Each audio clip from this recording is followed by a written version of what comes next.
जी हाँ, नमस्कार। बिहार की बात के साथ हाजिर हूँ मैं राकेश रंजन। पांडे जी के बाद लांडे जी, मतलब पहले पीके। पीके यानी प्रशांत किशोर, पूरा नाम प्रशांत किशोर पांडे। हालांकि पीके नाम से मशहूर और वे पांडे नाम से परहेज करते हैं। लांडे मतलब एक नई आमद राजनीति की, शिवदीप बामनराव लांडे। आगाज दोनों ने किया, पहले पीके ने, अब लांडे ने। आगाज तो ठीक है, अंजाम क्या होगा यह भविष्य के गर्भ में है। लेकिन आपको बता दें कि सियासत में इनकी एंट्री के बाद चर्चा स्वाभाविक रूप से हो रही है। बिहार विधानसभा चुनाव आने के 6 माह पहले एक पार्टी वोटरों के सामने जमीन तलाशने के लिए खड़ी है। इसके पहले साल 2 अक्टूबर को चुनावी रणनीतिकार से नेता बने प्रशांत किशोर ने भी जन सुराज पार्टी का गठन कर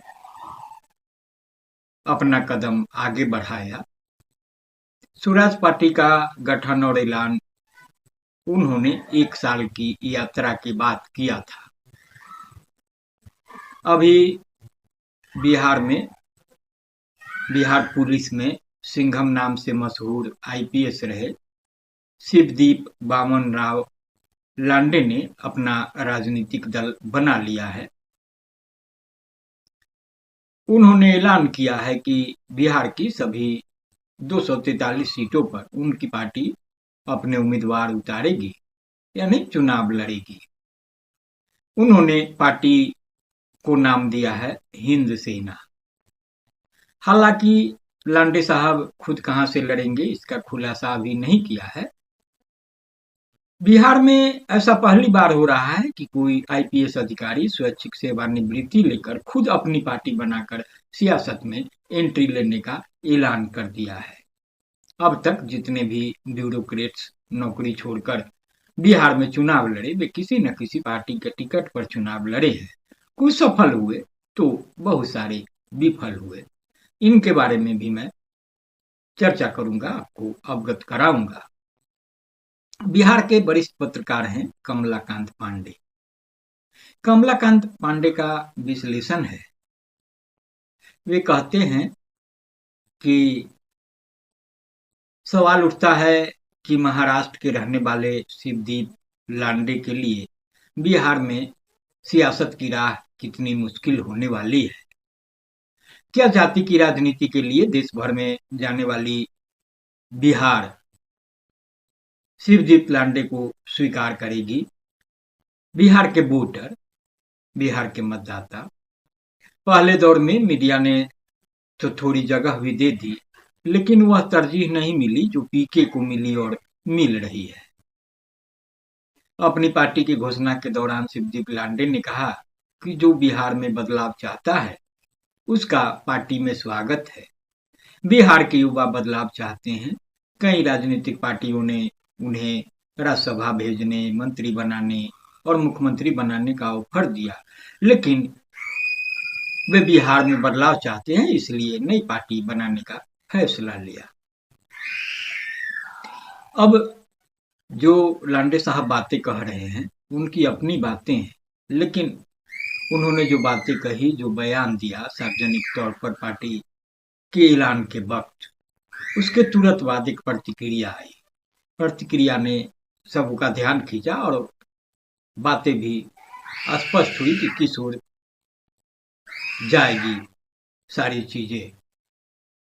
तो लांडे साहब के बयान के तुरंत बाद बिहार पुलिस एसोसिएशन के अध्यक्ष मृत्युंजय कुमार सिंह ने एक पोस्ट किया सोशल मीडिया प्लेटफॉर्म पर।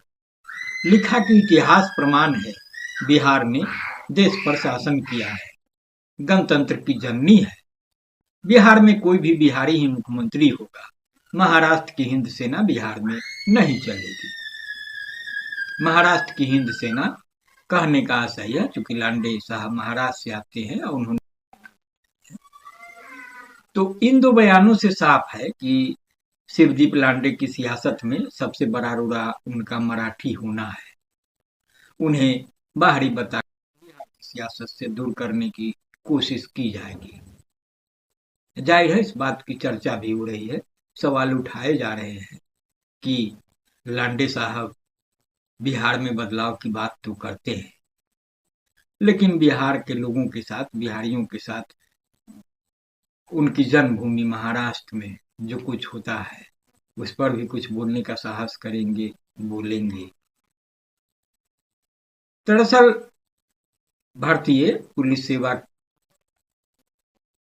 में जो लांडे साहब का चयन है वो बिहार कैडर में हुआ था। वे महाराष्ट्र के अकोला के रहने वाले।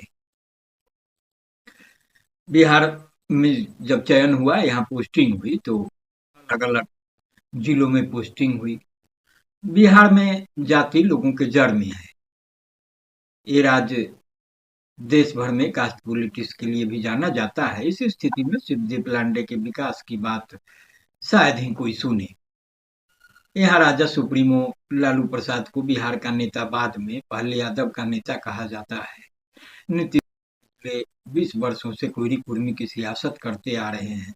इसके बाद ही अन्य जातियों को सहयोगी की भूमिका में पिरोया जाता है। तो जैसा कि कमलाकांत पांडे कहते हैं कि बिहार का जातीय समीकरण ही है कि जीतन राम मांझी एक सीट जीतकर केंद्र की नरेंद्र मोदी सरकार में मंत्री बन जाते हैं। यही यहाँ की हकीकत भी है। सियासत वाले इस राज्य में शिवदीप लांडे शायद ही अपने लिए कोई जगह बना पाए। शिवदीप लांडे के पास बताने और दिखाने के लिए केवल अपनी क्लीन और सिंघम वाली इमेज है। इसके अलावा उनके पास कोई उपलब्धि नहीं है जिसे बताकर वे लोगों के साथ कनेक्ट कर सके। लेकिन ये प्रयोग बिहार कई बार फेल हो चुका है। डीपी ओझा जैसे बोल्ड और दमंग छवि वाले आईपीएस, जिन्होंने डीजीपी रहते हुए बाहुबली और सीएम की साठगांठ का काला चिट्ठा बाहर कर दिया था, जब वो चुनाव मैदान में आए तो जनता ने उनकी जमानत जब्त करवा दी थी। बिहार के डीजीपी रहे आर प्रसाद, उन्होंने भी भोजपुर से जिला परिषद का चुनाव लड़ा, पराजय का मुंह देखना पड़ा। बिहार के ही डीजीपी रहे आशीष रंजन सिन्हा भी नालंदा लोकसभा चुनाव में बतौर कांग्रेस उम्मीदवार अखाड़े में कूदे, लेकिन उनकी स्थिति भी डीपी ओझा वाली ही हुई, मतलब जमानत जब्त हो गई। ऐसे में शिवदीप लांडे को लोग स्वीकार करेंगे, इसकी भी संभावना कम ही दिखाई देती है। इसके अलग आप देखेंगे तो केंद्रीय गृह सचिव से लेकर कई महत्वपूर्ण पदों पर रहे आईएएस अधिकारी आर के सिंह आरा लोकसभा से 2 बार जीते और केंद्र में मंत्री भी रहे। इस बार वोटरों ने उन्हें भी पैदल का रास्ता दिखा दिया। वैसे इस हिसाब से बिहार और एकीकृत बिहार में ढेर सारे नौकरशाहों को सफलता भी मिली है। किसी भी चुनाव से पहले पॉलिटिकल पार्टियां कई प्रयोग करती है। आईपीएस शिवदीप लांडे उस रणनीति का भी हिस्सा हो सकते हैं।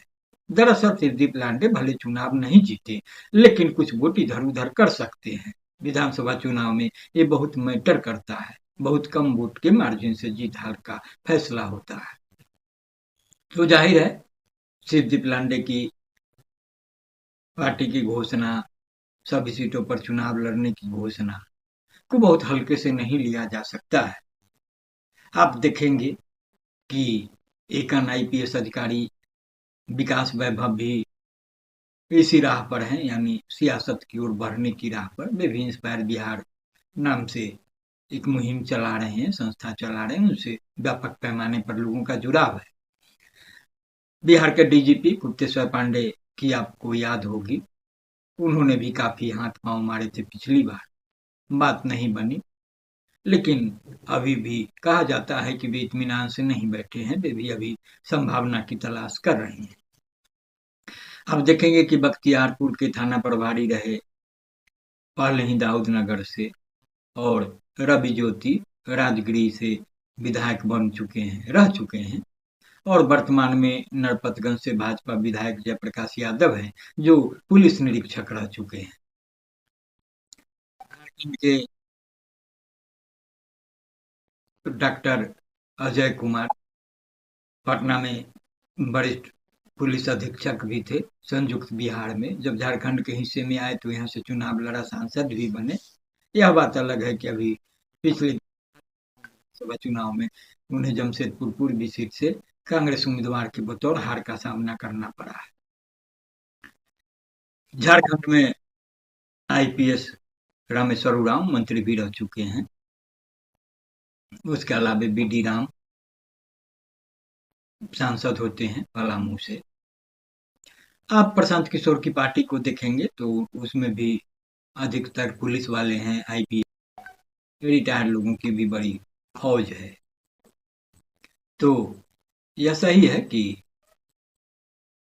कोई भी उम्मीदवार जब खड़ा होगा तो स्वाभाविक उसकी पहचान होगी, तो कुछ न कुछ वोट आएगी, तो उससे प्रभाव पड़ेगा। आप पुलिस अधिकारी की बात करेंगे तो एक पूर्व आईपीएस अधिकारी सुनील कुमार अभी नीतीश सरकार भी। तो बहरहाल बिहार के ही वरिष्ठ पत्रकार हैं नीरज सिंह। वे कहते हैं कि जन सुराज पार्टी, आप सबकी आवाज यानी आशा पार्टी और अब हिंद सेना। लगता है बिहार में इस बार परिवर्तन होकर रहेगा, इसलिए कि एक सीटर है, एक यानी जन सुराज पार्टी के संस्थापक सूत्रधार प्रशांत किशोर चुनावी रणनीतिकार माने जा रहे हैं, तो उस हिसाब से चुनावी सेटर कहा है। 2 में 1 बीआरएस ले चुके हैं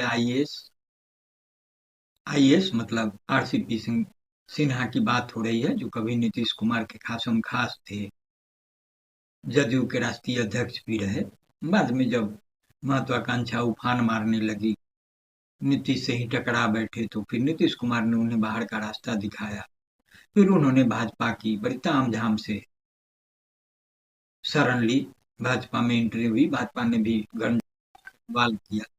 आज की तारीख में स्थिति सामने है, जब कहीं कुछ नहीं दिखा तो अपनी पार्टी के साथ है। शिवदीप लांडे का मैंने बताया अभी, इन्होंने भी हाल में ही, काम्या मिश्रा भी एक आईपीएस थी, उन्होंने भी सेवानिवृत्ति ले ली है, ऐच्छिक सेवानिवृत्ति। हालांकि उन्होंने कहा है कि उनके पिता की जो विरासत है, कारोबारी विरासत, उसको संभालेंगी। राजनीति में भी एंट्री की, अब देखिए क्या होता है नहीं होता है।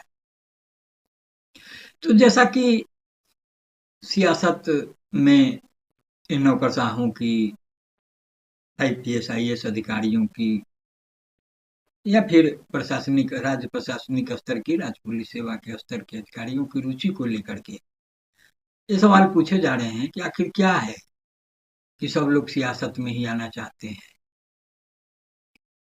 तो नीरज कुमार कहते भी हैं कि इन्हें तो अपने परिवार की चिंता नहीं है, क्योंकि इन लोगों ने अपना पेंशन पुख्ता कर लिया है। रही बात कार्यकर्ताओं की, तो बेचारे क्या करेंगे, सिर्फ झंडा ढोएंगे।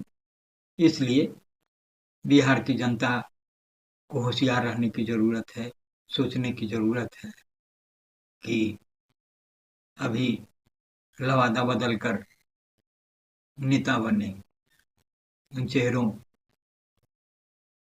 से कैसे निपटेगी, इनके वादों पर लुभाएगी या फिर इन्हें नजरअंदाज करेगी। बहरहाल जो भी हो, देखना दिलचस्प होगा कि आगे क्या होता है, आगे कौन से चेहरे आते हैं, कौन सी पार्टी आती है, और ये जो चेहरे अभी सामने आ गए हैं वे क्या कुछ कर पाते हैं। तो कि आप इसे संजीदगी से सुनेंगे, बुनेंगे और अपनी प्रतिक्रिया से जरूर अवगत कराएंगे। अभी तक अपने अगर हमारे चैनल को सब्सक्राइब नहीं किया है तो सब्सक्राइब भी करेंगे, प्रतिक्रिया भी अवश्य देंगे। नमस्कार।